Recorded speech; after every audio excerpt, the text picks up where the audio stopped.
Pamirsa pawawahan kasus COVID-19 nasional tanggal kutus Januari warsa kali-tali kali-likur kauningin tedun yening saihang ring rahina sedurung nyani sane munggah kantos 500 pelekutus diri. Pawawahan kasus ring kalah makin kauningin wantah samasan kasus.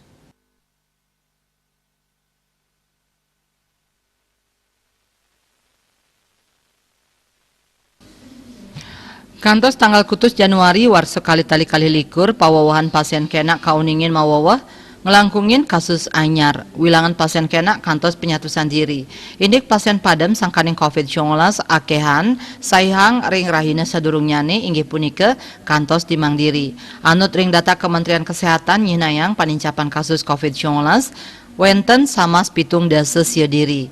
Dados nyane wilangan kumulatif ipun kantos langkungan petang yuta diri. Raris pasien kena kauningin wenten 175 diri. Mejanten wilangan kumulatif ipun kantos langkungan petang yuta diri. Indik pasien padam wenten 6 diri. Sane ngawinang wilangan kumulatif ipun kantos langkungan 100 tali diri. Selami pandemi nglimbak dawag bulan Maret warsa kali-tali dasa.